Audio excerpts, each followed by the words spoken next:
For 20 years, I used only Windows and Android devices. 4 years ago, all that changed when I bought this MacBook Pro, and now I'm surrounded by iPhones, iPads, AirPods, Apple Watch, and more.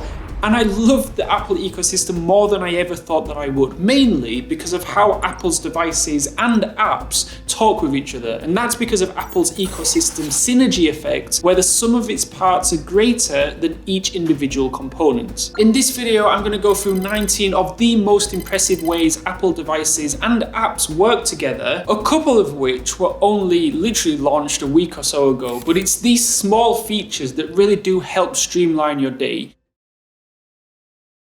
Starting with copy here, paste anywhere. So this is basically where you can copy text on your iPhone and paste it directly on your MacBook without any extra steps. It's called Universal Clipboard. I use it every day, multiple times a day, whether it's a phone number I need to call or an address I need to paste into Maps on my MacBook. The seamless transfer happens instantly. The clipboard content syncs across all your Apple devices, saving those tiny moments of friction that really do add up throughout the day. When I switched from my Windows Dell XPS 13 and Android Huawei phone to a MacBook Pro and iPhone 4 years ago, this was the first feature I experienced where I was like, where has this been all my life?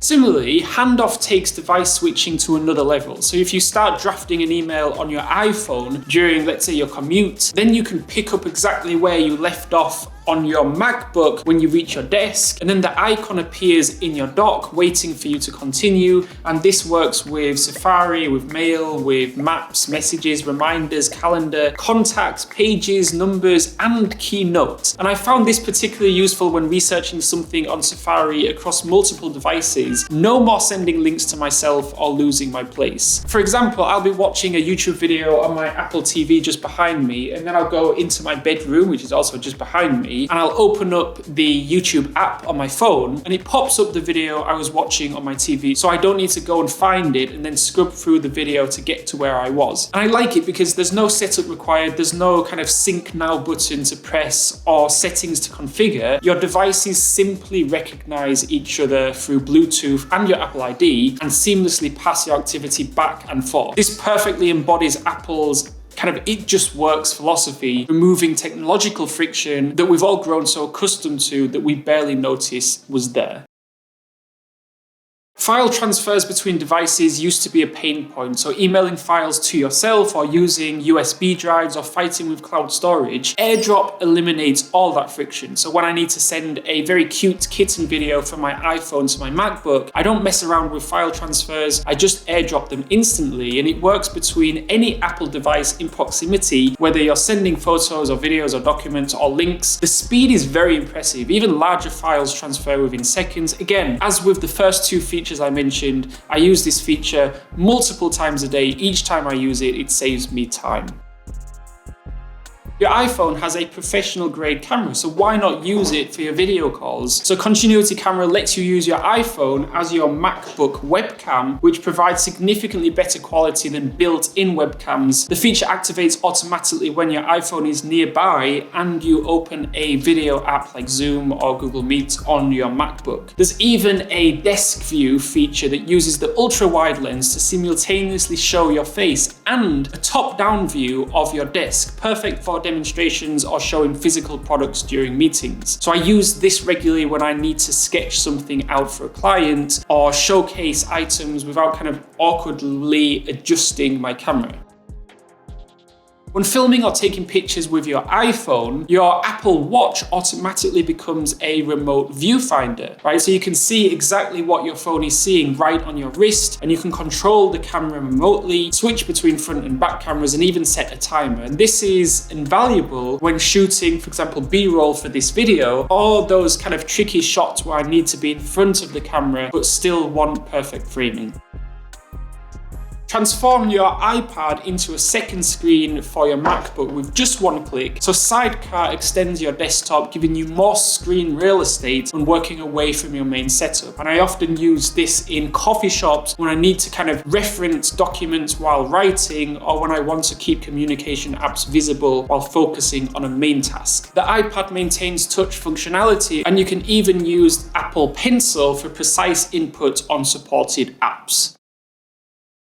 Universal Control takes Sidecar to another level. It allows you to use a single mouse and keyboard, so I've got the Apple mouse here, to control multiple Apple devices simultaneously. And I can slide my cursor from my MacBook screen directly onto my iPad. I can drag files between devices and type on either one without changing my setup. It feels like magic the first time you use it. You simply place your devices next to each other and they understand they're part of the same workspace. I, for one, am consistently sending videos and photos from my iPad to my MacBook, and I can just drag it across screens like I'm moving something within the same computer. It's really that simple.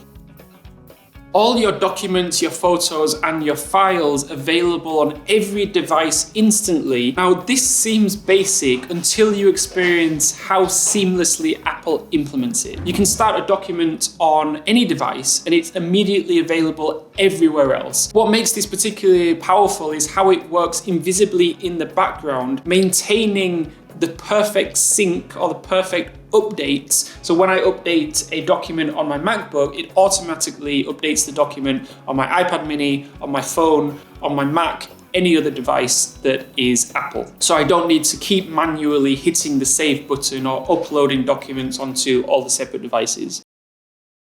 AirPods and AirPods Pro intelligently switch between devices based on what you're using. So I can be listening to a podcast on my iPhone, then I start a video on my MacBook, and my AirPods will automatically connect to the MacBook. Or I can take a call on my iPhone and then switch again. No need to mess about with Bluetooth settings or manually disconnect and reconnect. And this feature saves me from switching connections maybe 10, 20 times a day, keeping me in my workflow instead of kind of fighting with technology. And what's interesting is your AirPods don't just blindly follow where the audio is. They prioritize what matters. For example, they understand that an incoming call is more important than background music on Apple Music or the YouTube video that you're watching. The other way around, they understand that the video that you just clicked on deserves your attention over the podcast that was playing in the background, and that when you put one device down and pick up another, your focus has shifted. This kind of invisible intelligence works across your entire Apple ecosystem, creating a seamless audio experience that follows you from device to device without a single button press or changing any settings in the menu.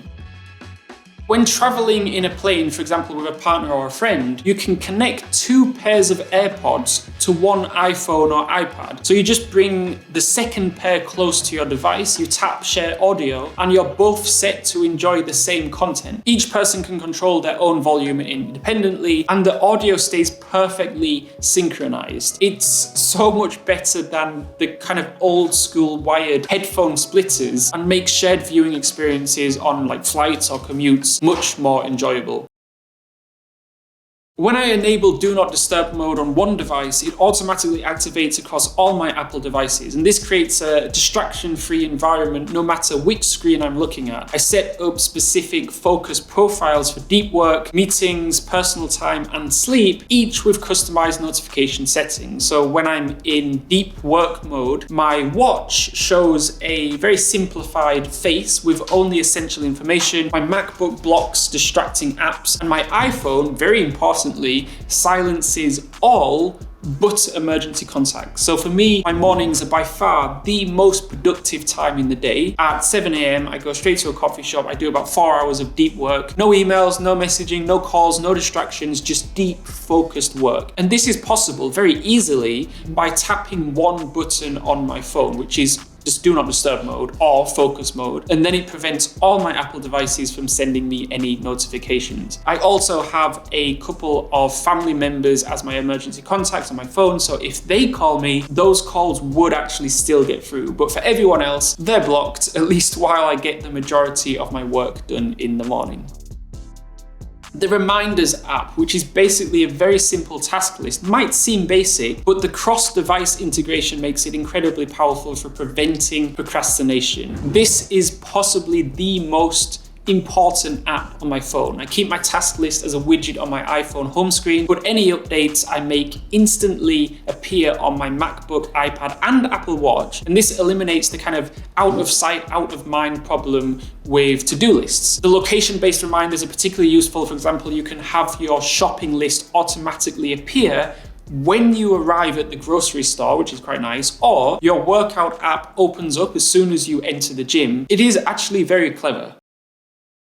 Now onto email. For years, I was using Gmail, but Gmail's inbox interface has always felt, to me, a little bit messy. It just lacks proper organization and leaves my inbox feeling very cluttered. However, I've been testing out Notion Mail, and it's so much better than Gmail in terms of organization, in terms of ease of use, and it just makes the entire email experience more pleasant, which is important because I spend a good 20-30 minutes every single day in my inbox. I'll give you an example. I get a lot of emails about finances, whether it's an email telling me money has left my bank account, or money has, even better, been paid to me, or a subscription receipt, or even emails about tax. So I want to have all of these finance-related emails going to one separate view. To create a new view, I click the auto label button, then I type finances, and then split finance. And this is where Notion's AI is really quite clever. Just from typing that one word, finances, it now uses AI to find all my finance-related emails. And you can see here that it has a tick next to the emails that it will label in the finances view, and it puts a cross next to the emails that it won't label as finance related. And you can see here it was accurate and I didn't need to adjust anything. Then I click save, and now you can see in the left column there's a new view called finances. So from now on, all finance related emails sent to me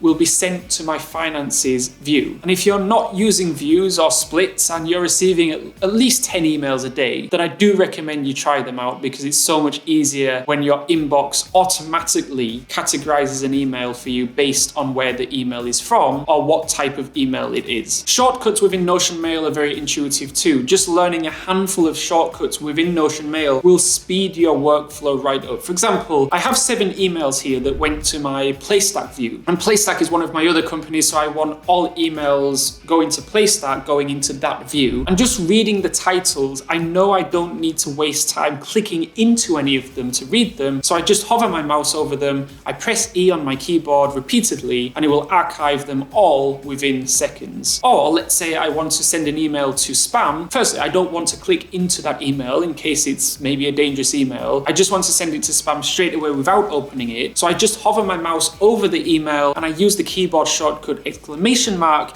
and it automatically moves to spam. And you can use shortcut Command K to see all the other keyboard shortcuts. And when writing an email with Notion Mail, you use the same familiar editor you find within Notion now in your inbox to make your emails even easier to write. You just type / to pull the formatting up. If you're looking to bring that same kind of Apple-like seamless experience to your email workflow, you can connect your Gmail to your Notion Mail for free using the link in the description below. And I really do recommend Notion Mail. So now that's email out of the way, let's move on to meetings and appointments. So I usually have anywhere from 2 meetings a day all the way up to maybe 10, 12, 14 emails a day. And my Apple Calendar lets me know when and where those meetings are, so I don't need to remember them all. Because if you have 10 meetings and you just try to remember all of them without a calendar, good luck with that. And it's my Apple Watch actually that makes sure that I don't forget any of these meetings, and it kind of gives me a gentle tap 15 minutes before each meeting. It's quite a nice system because it's almost impossible to forget about a meeting or an appointment. The same calendar syncs in real time, of course, to my MacBook and my iPad and my iPhone with constant reminder settings and notification preferences. And this prevents double bookings and ensures I'm always prepared for what's next. The Apple Calendar app and Apple Reminders app are by far my most used and most important apps that I use on my phone or any other Apple device for that matter. When a call comes in on my iPhone, I can answer it from my MacBook without reaching for my phone. And one thing I like about that is that when I'm working, or at least when I'm in deep focus mode, I don't like having my iPhone next to me. It's just a distraction. You'll notice that when filming this video, I will show you my AirPods, I'll show you my mouse, I'll show you my iPad, but I won't show you my phone because my phone is not here. It's too much of a distraction. But similarly, I can send and receive SMS and iMessages from any Apple device. So this continuity means that I can maintain conversations regardless of whether I just have my MacBook with me or just have my iPad with me. And it's more useful than I first thought, because with my Windows laptop and Android phone, if I was getting a phone call but my phone wasn't with me, I would miss that call. But with the Apple ecosystem, even if I don't have my iPhone with me, if I've just got my MacBook, I can still take the call, and whether I leave the house, I always wear my Apple Watch, so no more "I missed your call because my phone wasn't nearby" situations. Have you ever been in a situation where you need internet connection but you don't have Wi-Fi on your MacBook? I'm in that situation quite often because I work in coffee shops a lot, but with the Apple ecosystem, that shouldn't be an issue. The reason being, if your iPhone is nearby, your MacBook can automatically detect it and connect to its hotspot without any setup. So you don't even need to take your phone out of your pocket. This has saved me countless times when working remotely in coffee shops, or even important at airports, because often I can't find Wi-Fi at airports. What makes Instant Hotspot interesting is how it eliminates the traditional multi-step process of creating and connecting to a mobile hotspot. There's no need to navigate to settings on your iPhone to enable the hotspot feature, then you have to wait for it to broadcast, then you have to find it to connect it to your MacBook. Instead, your devices communicate silently in the background with your MacBook detecting your iPhone's cellular capabilities immediately. Make a purchase on your MacBook or iPad using the fingerprint sensor or Facebook ID with the same cards and payment information synced from your iPhone. The security and convenience of Apple Pay extends across all your devices, with transactions showing up in the same place regardless of which device you used. This cross-device payment system eliminates the friction of online shopping while maintaining bank-level security. No more digging for your wallet to enter card details or remembering different passwords for payment services across devices. Instead, your verified identity through Touch ID or Face ID is all you need to complete purchases anywhere in your Apple ecosystem. HomePods create a connected audio environment throughout your home. So the intercom feature lets family members send quick messages through their Apple devices that play on your HomePods. For example, if you're in your office with your headphones on, your family can talk to you without disrupting your focus. The Handoff feature is equally impressive. So for example, if you're listening to something on Apple Music with your phone and you want to transfer that music onto your HomePod, you literally just tap your phone onto the HomePod and the audio transfers from your phone onto the HomePod, which is really quite a nice trick. I'm not quite sure how I only found out about this feature 2 weeks ago, even though I've had my Apple Watch for about a year now. It must have been turned off in the settings. Anyway, with an Apple Watch on your wrist, you can automatically unlock your MacBook without typing a password, without doing fingerprint ID. You literally just open the lid and your MacBook recognizes your authenticated watch nearby. Now, this is a small convenience, but it really does add up when you're opening and closing your laptop multiple times throughout the day. It maintains security while eliminating the friction of entering passwords repeatedly or having to use fingerprint ID. The Photos app creates a unified photo library across devices, but takes it further with shared photo libraries. So you can automatically share photos with family members with options to share everything, specific people, or dates. So any edits made to photos in your shared library update for everyone, creating a very kind of collaborative photo collection that everyone can access from their own devices. And if you like this video, I made another video recently on Apple's Genius 3-app productivity system using notes, reminders, and calendar, and how they work seamlessly together. And click on the card on screen to watch that. Alternatively, I have all my Apple ecosystem videos right here in this playlist. Thank you for watching, and I'll see you in the next one.